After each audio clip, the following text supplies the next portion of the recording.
This RV, Rosie 2.3, has been getting an interior makeover. We've completed the bedroom. Now we're moving on to the main living space of the RV, and we're going to be lightening up those cabinets and getting rid of those ugly Valances. Ready to see some before and after magic? I'm Jamie. I'm Linda, and let's get started.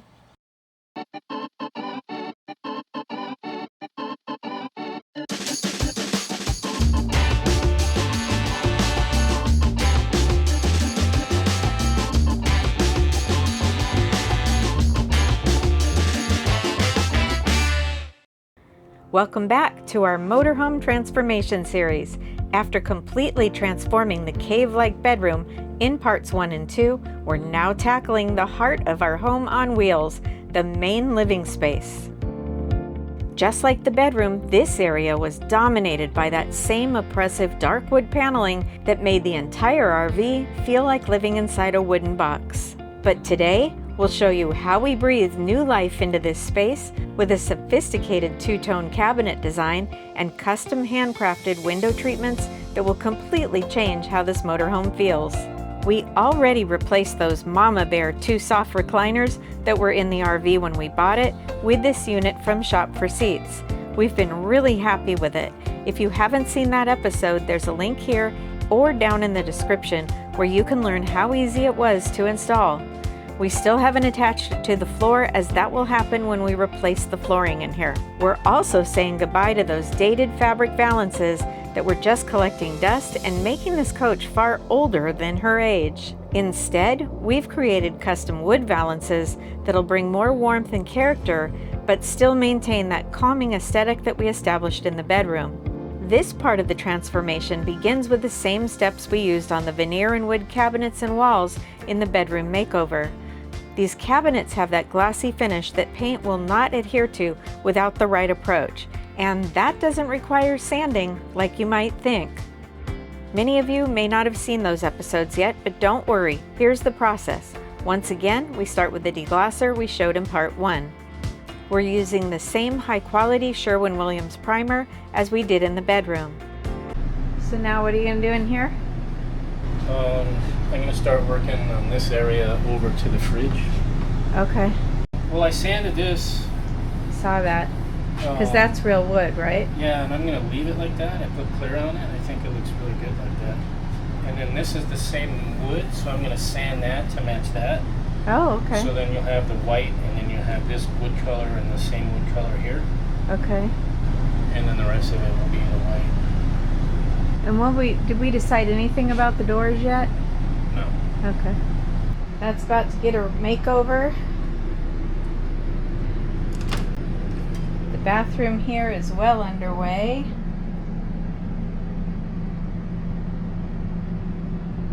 Gonna put new vent cover that got destroyed in the storm up there.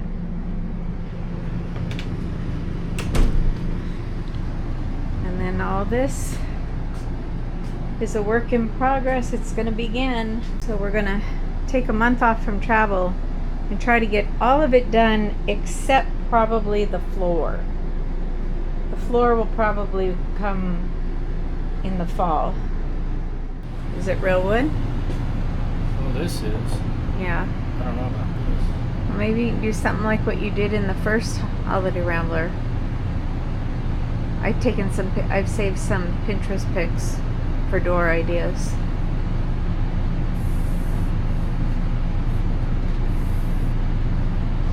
I've saved some Pinterest pics for door ideas. What I'm wondering is if because it's real wood,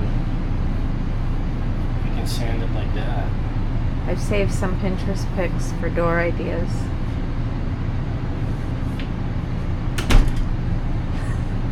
Whatever. Okay, it's rolling. Come over go that way a little bit. Okay.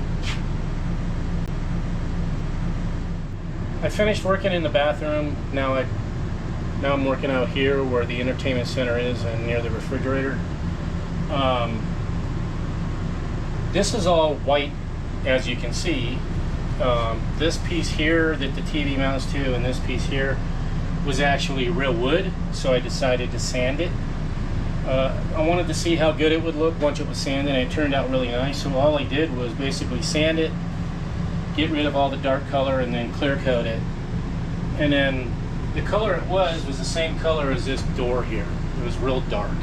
So I just sanded off all the dark stain and everything and then clear coated. It came out really nice. So what I did is I made accent pieces for these pockets. So here's one here, it's already installed. And this is the other piece that's going to go on that side. Basically what I did is I took, it's called whitewood. I'm not sure if it's a fir or what it is. But I cut it down to the size to fit into this pocket. And then I did a radius on all the edges.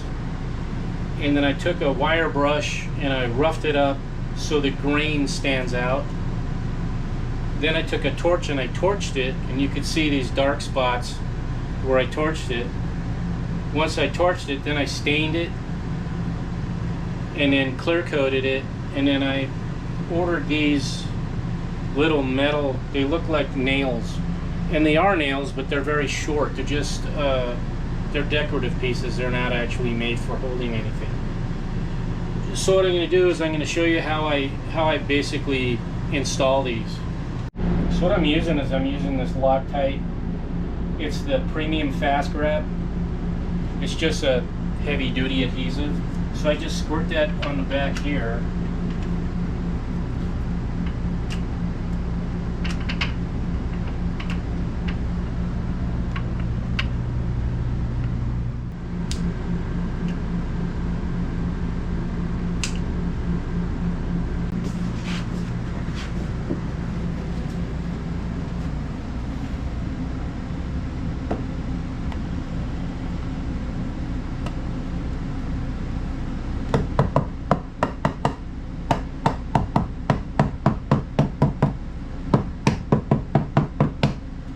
Tap it in there like that. This color we've chosen for the upper cabinets is not a white. Although it's called shoji white, it's actually a latte color or dark cream. It's specifically selected to maximize light reflection, especially when combined with the color that we'll be using on the lower cabinets. The kitchen looks good, especially with that tile. Looks really good with that tile. I wouldn't have thought. Got that back together. Doesn't look quite so weird now that the cabinet door is on.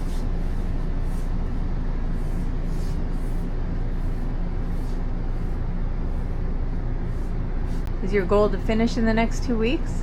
Yeah. It's looking much brighter. Oh, look what you put above the refrigerator. That looks good. I like that. That one's not so weird. It's because I don't like the black frames on the windows and the doors. That's why I'm having a problem.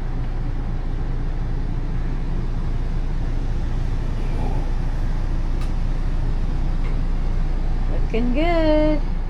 This dark wood that once made this space feel closed in is disappearing, replaced by a light, airy color that's going to make living in this motorhome feel completely different.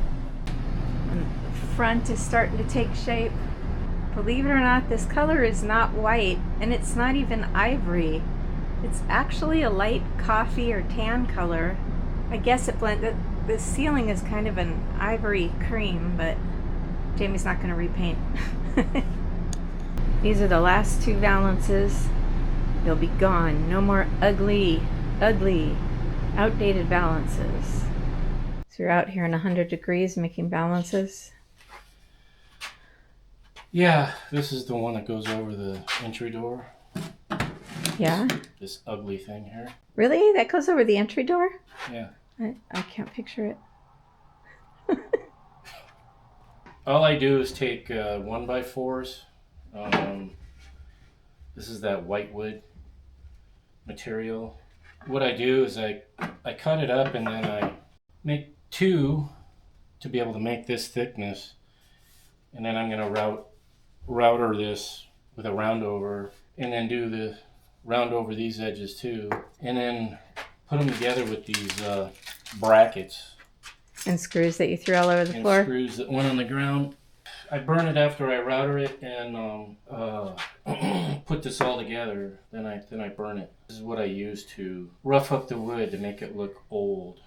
So what it does, it basically, right now it's smooth. And when I run this over it, it basically gets into the grooves and takes away some of the wood, and it exposes these high spots. And then when you burn it, that stands out, and then when you stain it, it also helps it stand out. I've interrupted the artist at work. You had to think about it. So now I'm gonna router these edges. Okay. That's your favorite part. Oh, that's the part that sounds like a bad dentist. Sounds like a dentist drill. Yeah, I can't be here for that.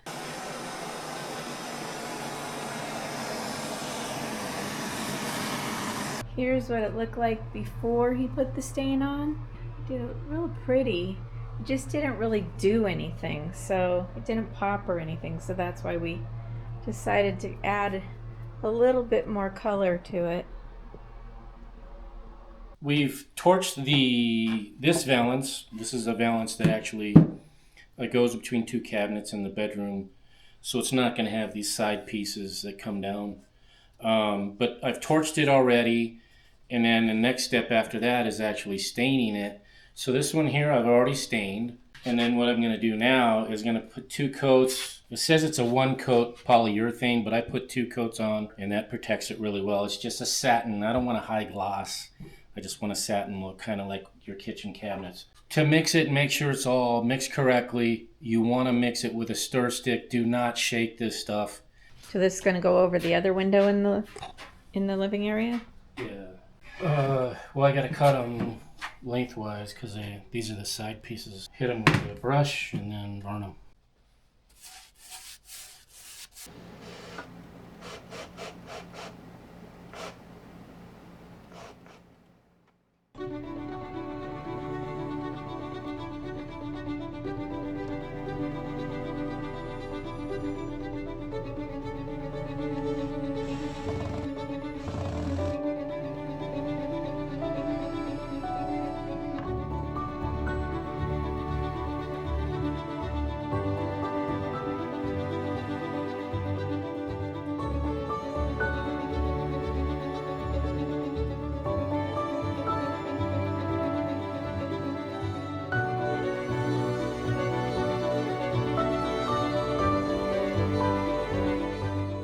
What I'm going to do now is I'm going to burn the plywood part of the door like I did, make it look distressed just the same way that I did like I did on the Valances.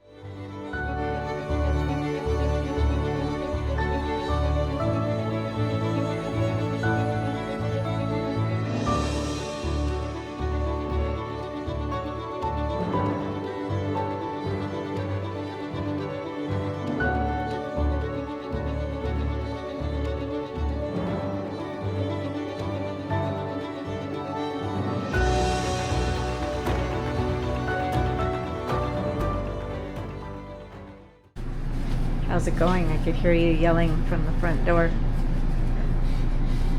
Caulking fell out of the gun and went on the floor. It's a good thing we're changing the floor last. Yeah. So the Valance is in. I see that. It looks really good. The counter over there is down. Oh, wow. That's not... I thought you were going to do something with, wow, that's pretty. I thought you were going to do epoxy, but that's pretty. Wow. I like that. Kind of ties it together.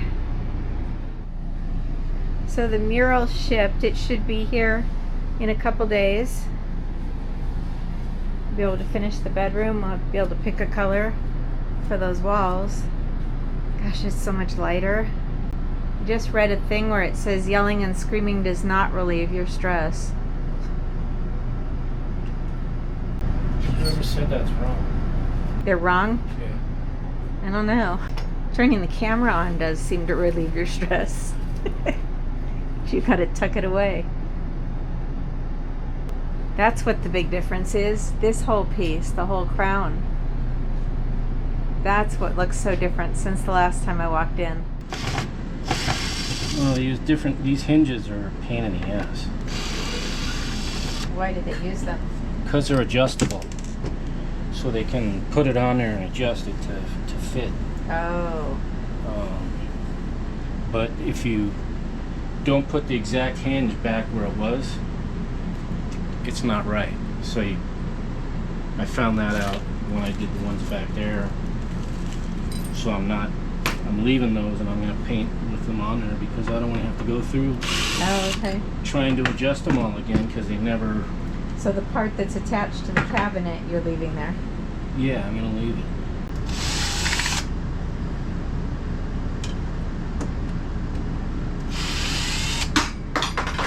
And hold the handle before you do that?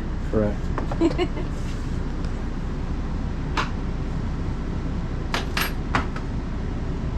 That's it.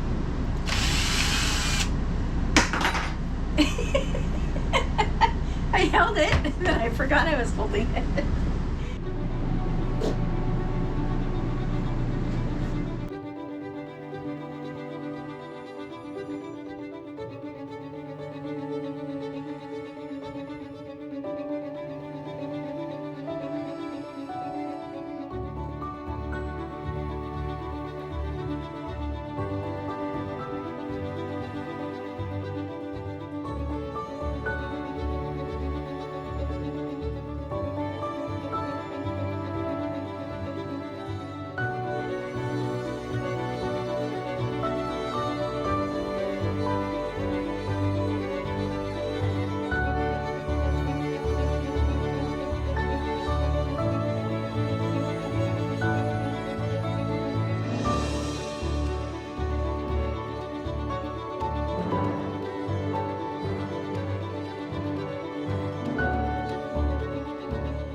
Now that we got the colors all changed inside the RV, the chairs have this kind of, I don't know, olive drab color on them that doesn't really go.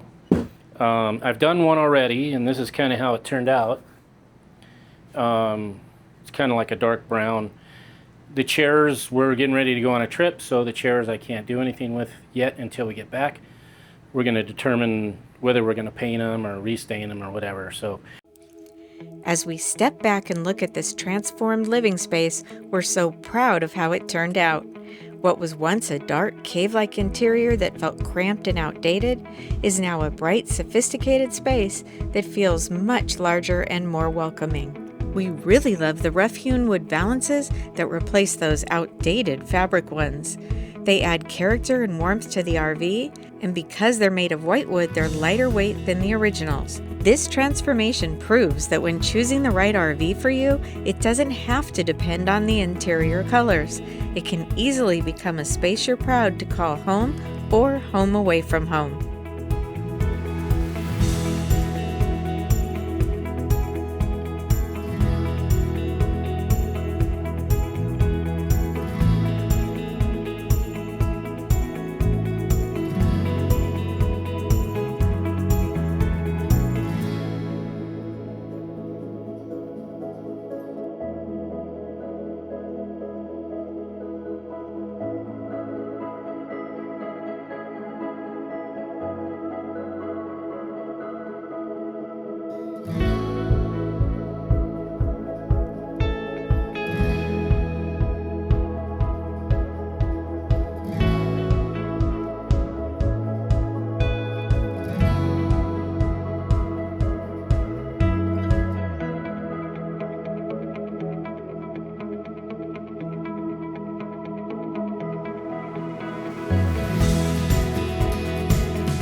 thanks for following along, and in an upcoming video we're going to share with you how all the woodwork was created.